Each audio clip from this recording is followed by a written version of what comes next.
The Disrupt Education vlog can be found on YouTube. To hear it in podcast form, search Disrupt Education on any of the following podcast platforms: Anchor, Apple Podcasts, Google Podcasts, Breaker, Castbox, Overcast, Radio Public, Pocket Cast, Spotify, or Stitcher.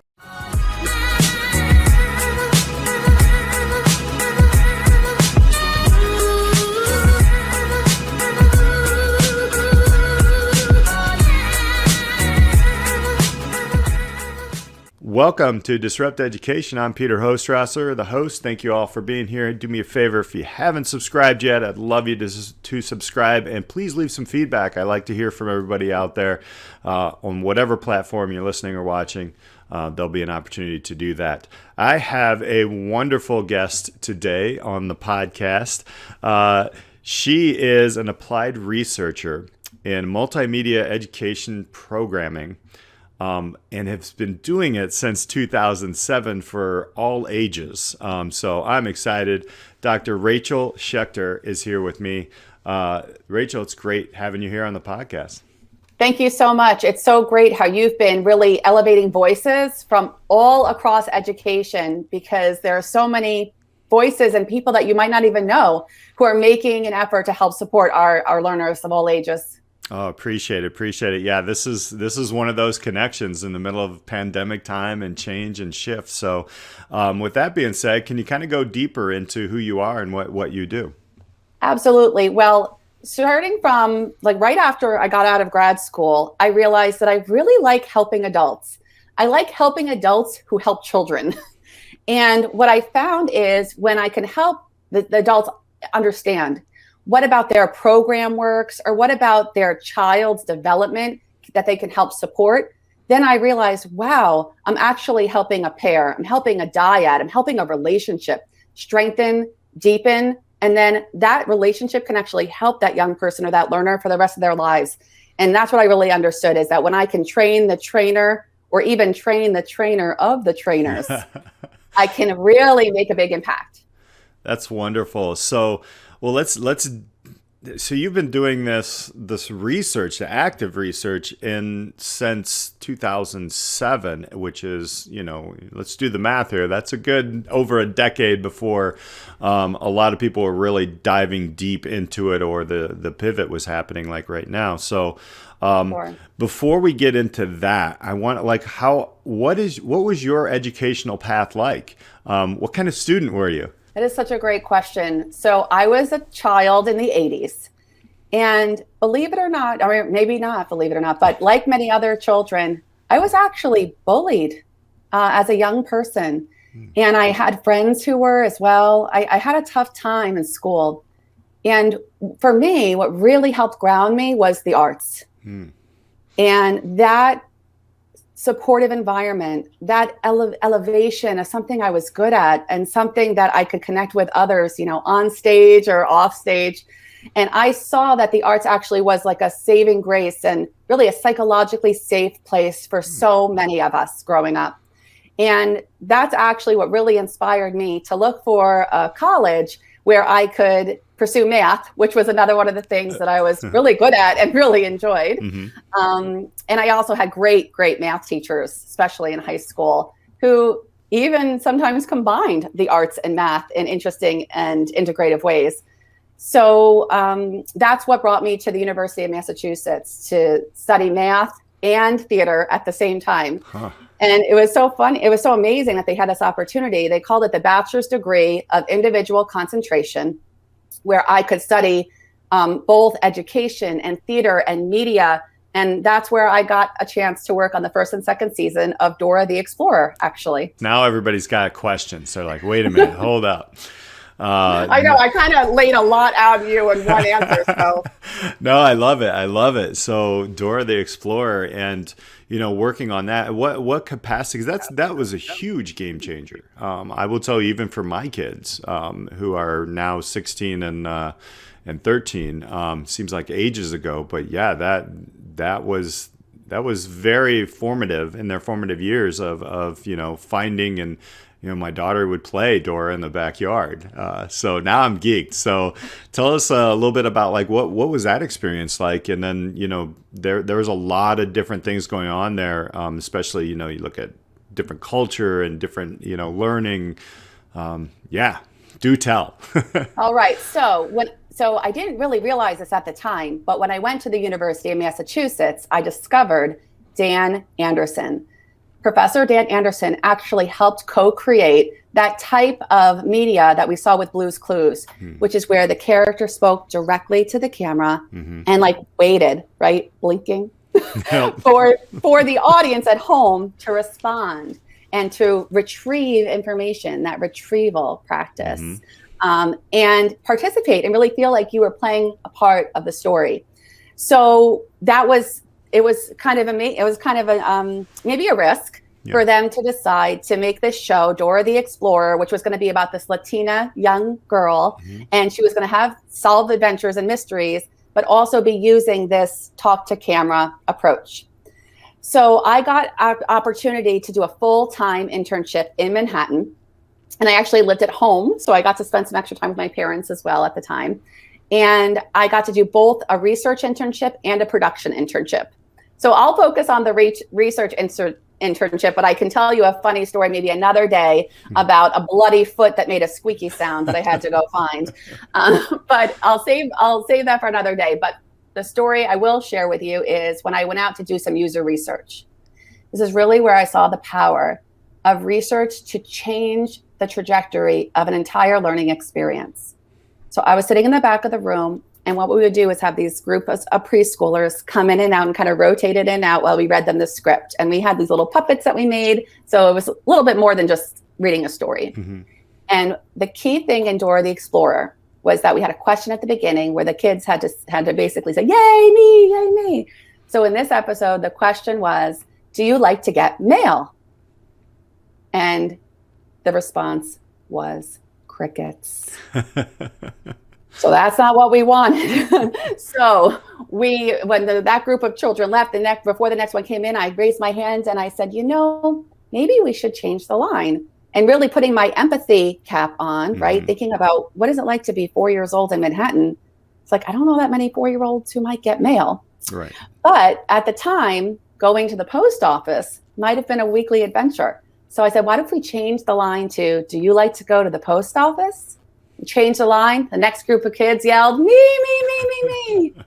And I really saw the power of how research can impact that story and the experience. Yeah. And so from that point, you went deeper into your education, got your Ph.D. What was that like? Because this obviously had to be a moment in your life. You're like, wait, I can see the power of this.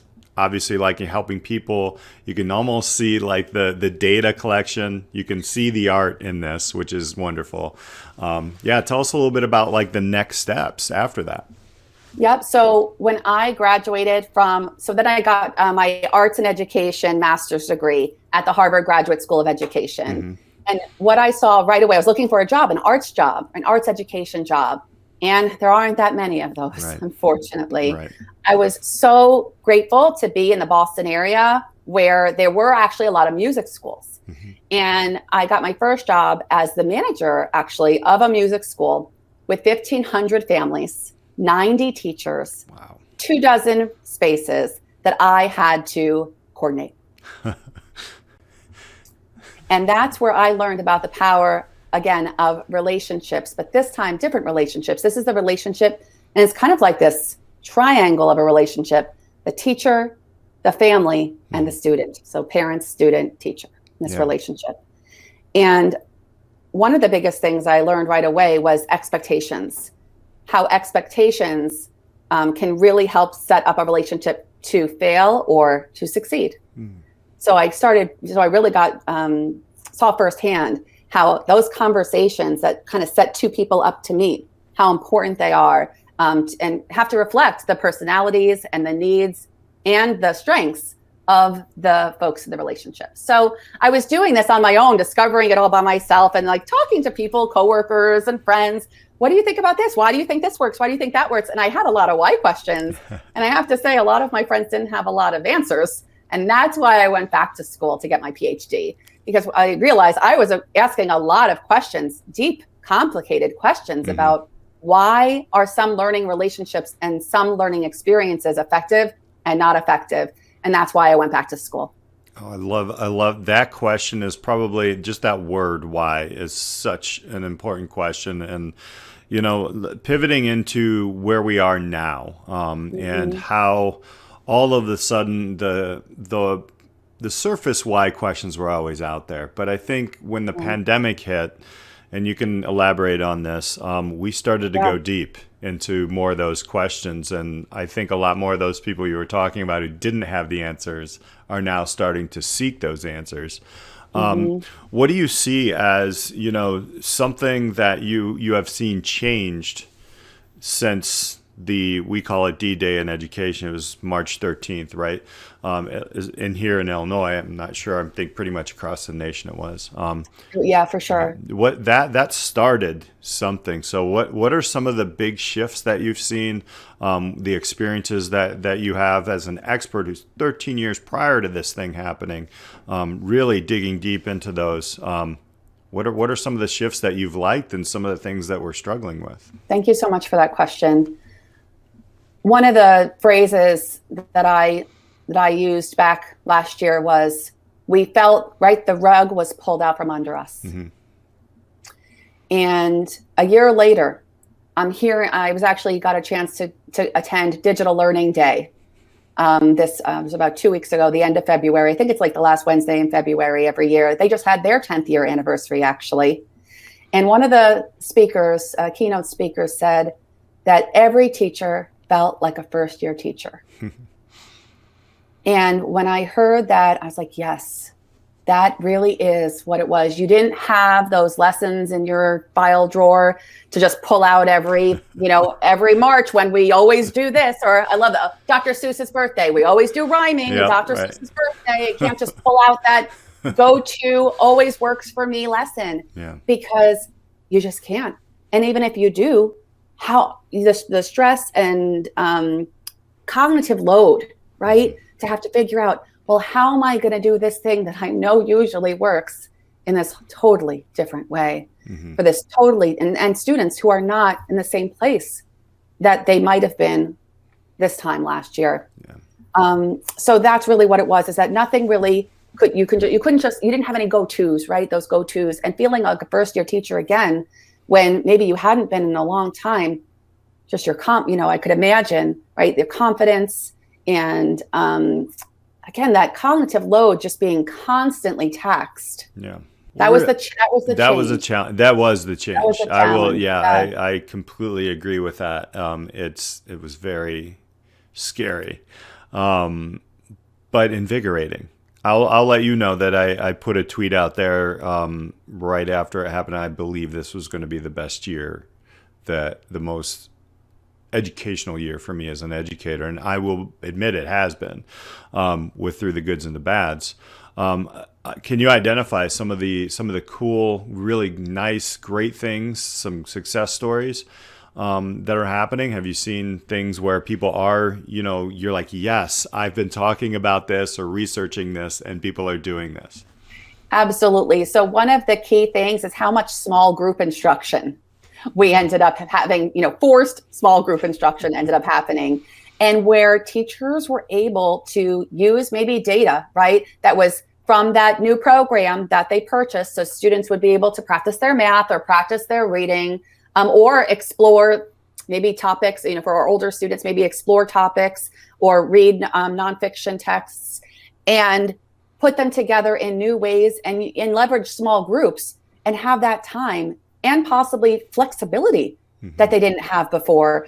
I'm hearing amazing, incredible stories of teacher agency where they actually have been able to get that flexibility, to take back their time, use it in new ways, actually in some ways fewer constraints, or at least different constraints, that then they could really wrap their head around, wrap their arms around, and end up creating really engaging programming, and have more student agency. Like, look at these incredible classrooms, like Google Classrooms that I'm seeing, where students actually have the time and space to explore these really high quality, handcrafted resources that teachers have been putting so much time and effort to really curate for their class. I think one of the most amazing things that have happened is it's almost like educators have now created their own PD, right? Like, that's kind of where we met.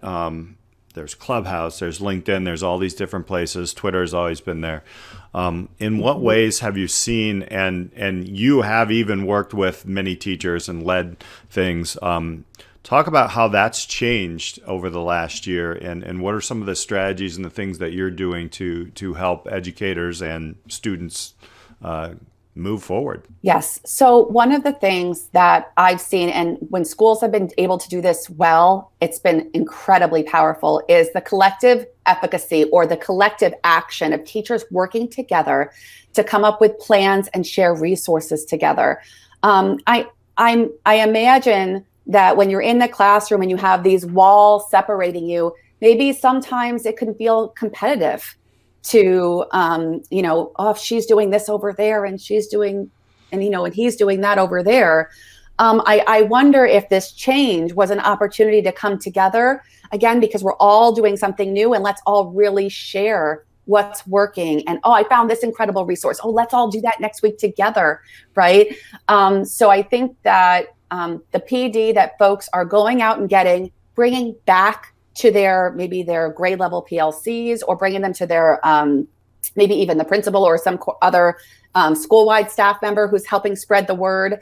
We no longer have to be sitting in a chair, sitting in a seat at one time at that moment to get some rich insights and to share information in hopefully a faster, more efficient, and really in a way that everybody can benefit from some of these programs. And how many free programs and online programs there have been. I mean, I think I've signed up for 5 or 6 different conferences just this month alone that have all been free and asynchronously available. Just amazing. It's making it a lot interesting, or a lot more interesting in when you say in the classroom. It's that physical space and is not really there. I mean, we're in a hybrid situation where I'm at, so some students do come in, and it's fun. I mean, it was incredibly challenging at first, and I can see where people were a little bit hesitant. But I will tell you, I really enjoy it because, it's the funniest thing that's happened to me is a student has, and I know I've said this on other podcasts, but a student has asked me from their home, can I go use the restroom? And I just laugh, and I'm just like, this is where we're going forward. And I always joke, can't you just swing by the fridge and grab me something to eat, just, because it's their space, and to work with that. And we have seen of that collaboration. What are some of the things that you see that we should probably take along with us and grow with after or as this pandemic subsides? I never like using the term go back. I don't think we should ever go back. I think we should, keep the things that were working somewhat, but also improve upon things. What are some of those things? Absolutely. So when I was at Tufts, I had to pick what I was going to do for my dissertation. And, I say I pick, but really a lot of times for PhD students, their choices are actually quite limited. They have to pick a question that's based on their funding. And what I decided is I actually went back to my experience in my mind of Dora the Explorer. And I said, I want to do a research project that brings me back to the impact that I made there. So I applied for the Fred Rogers Memorial Scholarship, Graduate Research Scholarship. And you know what, Peter? I did not get it. Not the first time. And I took my feedback and I went back to the drawing board and did some more research and talked to more people. And when I applied the second time, I did get it. So that just goes to show you, try again. Right. And when I was at the Fred Rogers Center, I think I was actually there when Angela Santomero heard the call from the Fred Rogers folks to create Daniel Tiger's neighborhood. So back to where we were. Okay, but if you think about Daniel Tiger's neighborhood, and then what I ended up researching was Sid the Science Kid. And in both of these cases, what it was is the concept of using songs, using short clips, using a little something that shows visually or musically or catch in a catchy way, something interesting. And then once you have the student's attention and they learn a little bit about it, then you go and do hands-on. Go and do it, explore it, check it out, play with it, turn it upside down, make it silly, whatever it is. But don't use 22 minutes if you don't have to show a long video. So my dissertation was looking at the Sid the Science Kid episode, which was like 22 minutes long, right? And comparing it to the impact of the 90-second song that was in that same episode. So I was able to show 4 and 5-year-olds that 90-second song, and they got just as much science out of it as the 22-minute episode. So I said, don't waste 22 minutes if you only have a half an hour for science a week, which a lot of these schools actually only do about a half an hour of science a week. Just do that 90 seconds, get them interested, get them hooked. And then, so vocabulary is what the kids missed, by the way, that's what I found in my research, is that they understood the engineering of the police system, and they were able to describe it in their own words, but they didn't kind of catch the vocabulary, the academic vocabulary. But we can teach the alphabet, that vocabulary, before or after we show that little video. It's not a big deal. We can complement that and supplement it, but we don't need to use 22 minutes. And I think that a lot of teachers right now time was always a precious resource. It always has been. But I think that over the past year, teachers have been figuring out how to leverage technology, right, to maximize time, to have learning both personalized and accelerated. And I think the other thing I want to share with you is something I learned. So when I've been, so last year, as part of being the vice president of learning sciences at Houghton Mifflin Harcourt, I had the amazing opportunity to bring together scholars from all over the country. One of those scholars was an expert in research and personalization. And he said something to me that I'll never forget. And I've been telling other folks, EdTech companies I've been talking to over the past few months about this. It's that when you have a student who's behind, okay, and they're doing something that's personalized, you have a student who's on track and they're doing something that's personalized, what actually can happen is the gap between them over time can grow, because the student who's behind is still kind of very slowly improving, but our student who's ahead is actually quickly improving, so the gap can widen. So personalization is important for so many reasons, but we have to layer on top of that acceleration. And that's going to be key moving forward, that we leverage technology to both personalize and target, but also accelerate for those who need it. Hence the 22 minutes versus 90 seconds. I love that. It makes so much sense. I can actually see the graph as you spoke that. That's brilliant. I love that. It reminds me of a story when I was in college. It was an English course in my undergrad, and the professor asked us about metamorphosis, right? And I'll be honest, I haven't read it at that moment. And a young man next to me just brilliantly laid out the answer to the question. I can't remember exactly what the question was. And I asked him later, I'm like, did you like read that? And he's like, no, it was an MTV commercial. And that was what made me, but it was spot on, because it was like a 60-second commercial, and it makes sense. So your entire dissertation like flashed in front of my eyes there, which is brilliant. Well, I can tell you there's so much from advertising that we can learn, and from arts and culture that we can learn, because if you think about, and in fact, I really appreciate studying advertising. And I actually, when I think about communication, I go to the advertising literature. There's a lot of literature on marketing and advertising. And I also look at economics, so behavioral economics. These are like these complementary sciences and research fields that we should be looking at and incorporating in education. So that's the other thing that I really like to do when I'm working with EdTech teams, is bringing in some of these sciences, not just evaluation sciences or traditional research, but also our learning sciences, so neurosciences, cognitive sciences, as well as, and this is kind of a newer thing, it's called implementation sciences. It's the ease of use, it's the buy-in, it's the relationships and everything that's contextual in the ecosystem that we call our schools, all the whole ecosystem around the classroom or virtual classroom, really, I guess the learning experience, right? There's so much going on. We have to be pulling from all of these places. And that last one was just my next question. It was about, so as an educator, I'm in the secondary field. I have a lot of friends and family who are in the primary field as well. Neither one of us want to cross paths, by the way. I don't want to go there because it's like, I don't know, each one of us have these special skills. But with that culture of learning, one of the things that I'll admit myself and some of my colleagues are struggling with is that culture of, let's get out of the way of the student. Let's give the student their personalized journey, yet they're still in the check the box kind of mentality. What are some strategies that you've seen or opinions or research that actually goes into how do we do that? How do we change that culture? What does that look like? Thank you. Great question.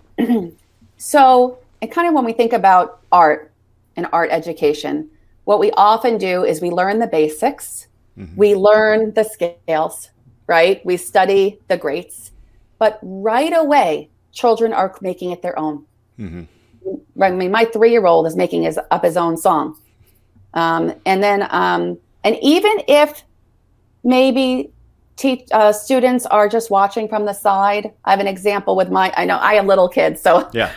and because I'm not a teacher in the classroom like you and so many of the listeners today, I'll just speak from my home and the learning I've been doing here.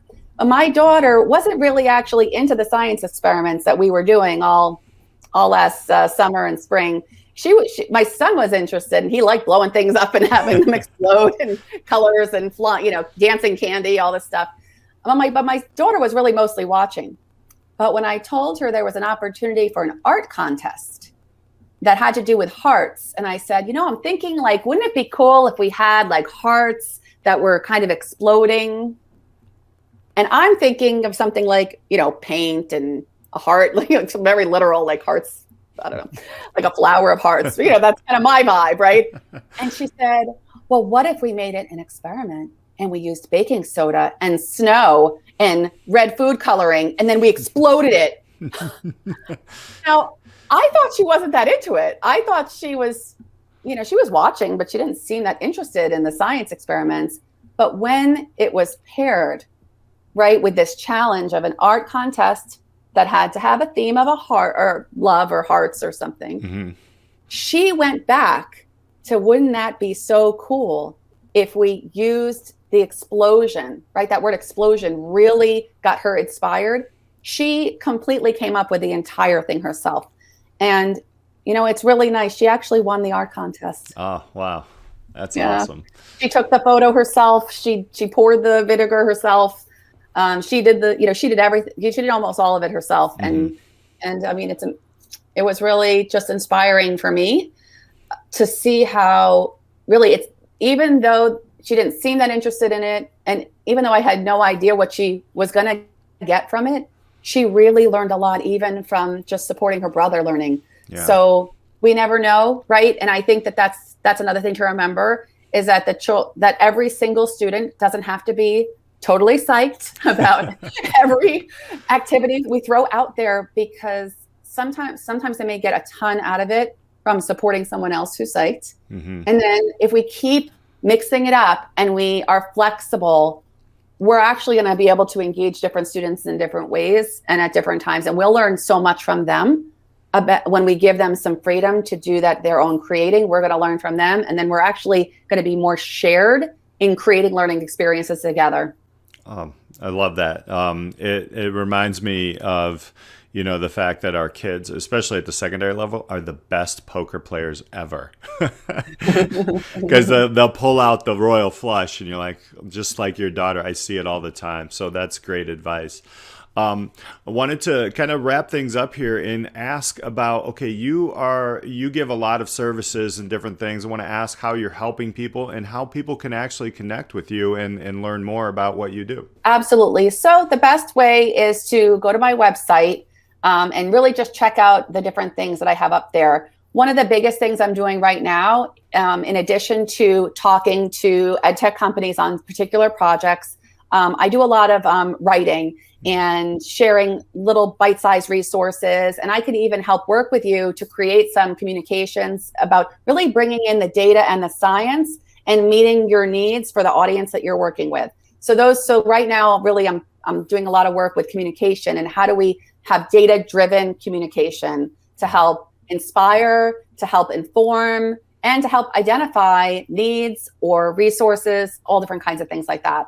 The other project I just started working on, which is really exciting, and I'd love to hear from anyone who wants to share back with me what would be helpful, is I'm working with ISTE, the International Society for Technology Education, on a new project that's related to their course of mind study, which is bringing and creating a learning sciences framework to help make it easier and to pick effective and efficient educational technology projects for your school and your students.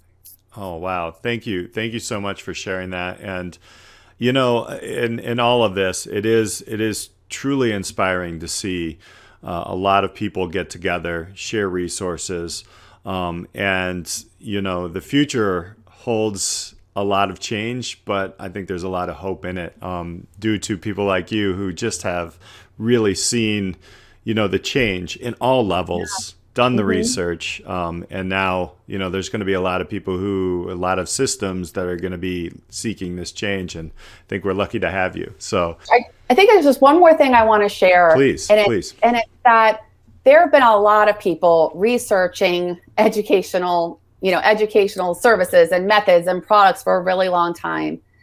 And what's really key is your local context.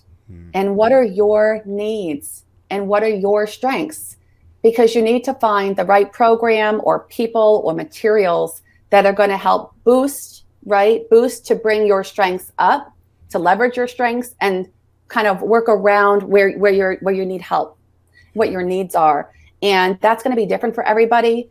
The average school, I think, uses over 500 educational programs with any combination of students. And really, it's almost like we all have to become our own researchers, right? To evaluate, to see what's working, to see what our needs are, and be flexible as those needs and strengths change. And that's really the key, is helping everyone become their own researchers in creating excellent learning experiences for you and your students. Awesome. Thank you for that. I want to ask you, so now you just brought up one more question, is about how are you working with student voice in that? How does that come into play? Student voice is something that's thrown around. I think in certain cases it's really used and there's action behind it. In some cases it's check the box, but I really agree with you on the communities, the individual systems, and then even, you know, becoming an individual researcher. What are some strategies that we let our students do that? Absolutely. So one of the first things, and it might seem straightforward, but create a space and a method for students to share their ideas. I mean, even in companies, so I work a lot with companies and thinking about employee engagement and employee voice. And I can tell you that the first thing you need to do is have a way for people to give feedback. So many people don't even know where or how or when or what. And then also a way to share an idea anonymously. And I know that with students, there are so many ways that we can do that through exits. I always kind of go back to like exit slips or little pieces of paper or something like that. But digitally, there are also ways that you can do that so easily with like a Google form that anyone can go in. You have no idea who sent it. And I have no handwriting you can identify. But having a method that's easy, that's always available, and that has the option of being anonymous is a great first step if you don't already have that. And then another thing is to elevate student voice, because once you start hearing what the students are sharing with you, when you acknowledge what you heard and then make the change that you can. Some folks are afraid to hear what students have to say because they don't want to change. And that's backwards. Let's listen. There's almost always something that we can do to help support our students based on what their needs are. So we need to create that venue. We need to let them know we heard them. And then when we are able to make action on their needs and their voice, we need to actually celebrate it and explicitly say a student helped us make this decision. Yeah. A student voice informed this decision or this change or this new amazing thing, and really share the accomplishment with the students. So when students see that you shared the accomplishment, that will also fuel them to give their voice again. Do you see how that would work? And others, and others, it's a cycle, right? It's a cycle, Yeah. right? So you have to start it, but then you also have to follow through with the sharing. So wonderful, that's my wonderful. recommendation. Yeah, I agree. And yeah, I've seen other students pick up on this, and then all of a sudden, I feel like that's what we're doing here. Like the teachers and everybody getting together is like, wait, I've had like 3 more educators jump on Clubhouse and say, hey, are you in here too? You know, so it does breed a really kind of movement of more research, really, and individualized research, like you said. Great. Dr. Rachel Schechter, thank you so much for hanging out with us on Disrupt Education. Really appreciate you and all you're doing for education. Thank you. And thank you for helping elevate all these voices that you might not have otherwise heard. Peter, you're awesome. Thank you. Thank you. Humbled. And thank you all for listening and watching. We'll see you next time on Disrupt Education.